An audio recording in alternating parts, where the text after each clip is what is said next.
জনপ্রিয় চলচ্চিত্র অভিনেত্রী নুসরাত ফারিয়াকে বৈষম্য বিরোধী আন্দোলন চলাকালে সংঘটিত একটি হত্যা চেষ্টার মামলায় গ্রেপ্তার দেখানো হয়েছে।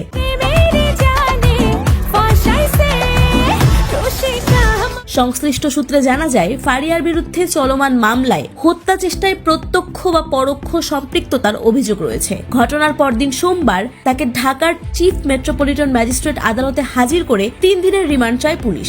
আদালত রিমান্ড মঞ্জুর করেন এবং তদন্ত কর্মকর্তাকে নিরপেক্ষ তদন্তের নির্দেশ দেন।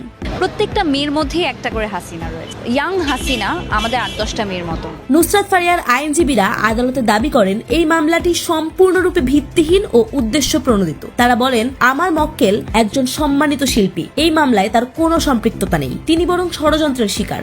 আন্দোলনে বেসিক্যালি উনি দেশেই ছিলেন না, তিনি কানাডায় অবস্থান করছিলেন এবং উনি বিভিন্ন সময় ফেসবুকে বিভিন্ন ধরনের পোস্ট দিচ্ছেন। ঘটনাটি দেশের সাংস্কৃতিক অঙ্গনে তীব্র প্রতিক্রিয়া সৃষ্টি করেছে। সহকর্মী শিল্পীরা সামাজিক যোগাযোগ মাধ্যমে নুসরাতের পক্ষে কথা বলছেন এবং ন্যায় বিচারের দাবি জানাচ্ছেন। অপরদিকে মানবাধিকার সংগঠনগুলো ঘটনার সুষ্ঠু তদন্ত দাবি করে বিবৃতি দিয়েছে।